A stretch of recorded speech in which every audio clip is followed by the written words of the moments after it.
갑자기 이 규제가 12월 달부터 적용이 되거든요. 그렇게 되면은 내년에 수도권 아파트의 거래량이 반의 반토막으로 줄어들 수도 있습니다. 안녕하세요. 재테크 읽어주는 파일럿입니다. 지금 정책이 굉장히 오락가락하고 있습니다. 아니라고 했던 대출 규제를 다음 달부터 갑자기 시작하는데요. 이 부분이 굉장히 시장에 좀 혼선을 줄 것 같고요. 의외로 좀 피해자도 많이 나올 것 같습니다. 그럼 우리가 이 부분에 대해서 공부를 하고 있으면은 최소한 여러분들은 피해를 보지 않을 수 있겠죠. 그래서 오늘 내용을 자세하게 알아보고요. 오늘이 11월 11일 빼빼로데이입니다. 11월 11일에 제가 하고 있는 시차 원두에서 시차 쇼핑 페스티벌을 하는데요. 1년에 단 한 번 3일 동안 시차 원두 전 품목, 원두 관련 전 품목을 1+1 행사를 하거든요. 그래서 이제 관심 있으신 분들은 이 기회를 놓치지 말고 주문해 주시면은 정말 저렴한 가격에 가져가실 수가 있겠죠.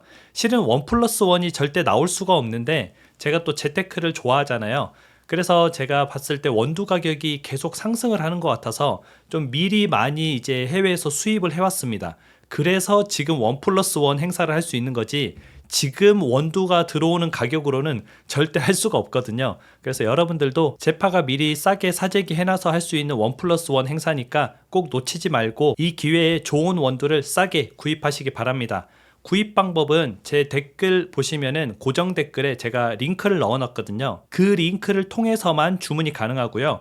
일반 우리가 네이버에서 검색해서 주문을 하시는 것은 1+1에 해당이 되지 않습니다. 그래서 꼭 그 링크를 통해서 저희 구독자분들만 드리는 혜택이니까 주문하시면 될 것 같습니다. 그럼 오늘 내용을 같이 화면을 통해서 알아보시죠. 국토부까지 나서서 아니라고 했었는데 디딤돌 대출도 대출 한도를 축소하게 됩니다. 원래는 디딤돌 대출을 축소한다고 했다가 다시 안 한다고 했다가 다시 또 한다고 했다가 뭐 안 한다고 했다가 거의 한 열흘 동안에 10일 동안에 말을 한 3-4번 정도 바꿨거든요. 뭐 한다 했다 안 한다 했다 이렇게 말을 바꿨었는데 그 이유가 하고는 싶은데 여론이 좋지 않아서 여론에서 다시 뭐라고 하면은 안 한다고 했다가 뭐 근데 또 해야 될 것 같아서 다시 한다고 했다가 그러다가 또 여론에서 뭐라고 하니까 아니라고 했었습니다.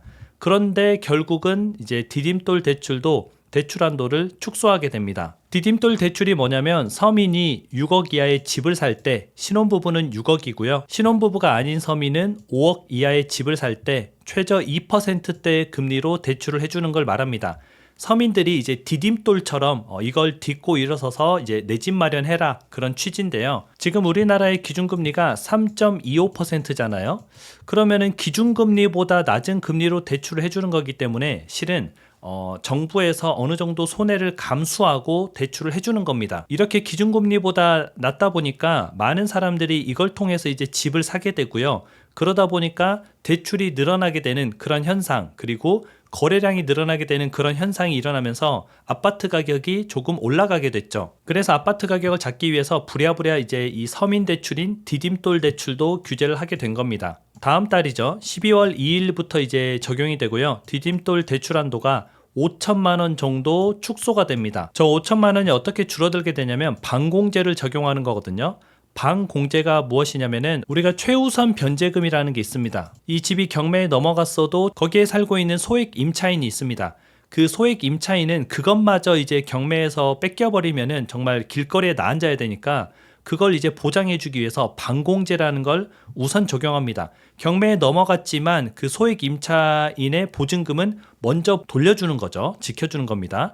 그걸 최우선 변제금이라고 하는데 그것만큼 빼고 이건 어차피 돌려줄 돈이니까 그것만큼 빼고 대출을 해주겠다 이런 건데요. 서울과 수도권 아파트에 적용을 합니다.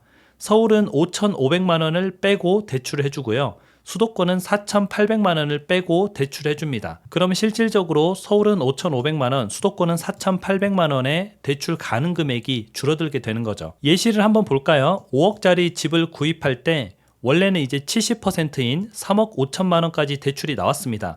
그런데 아까 5,500만 원이 줄어들게 되죠. 서울 같은 경우에는 2억 9,500만 원까지만 대출이 나오게 되는 거죠. 이렇게 대출 금액이 상당 부분 줄어들다 보니까 이게 말이 많았잖아요. 그래서 한다 했다가 안 한다 했다가 뭐 한다 했다가 안 한다 했다가 말을 계속 바꾸더니 다음 달부터 이제 갑자기 적용을 하는데 당장 잔금을 앞둔 사람도 적용이 됩니다.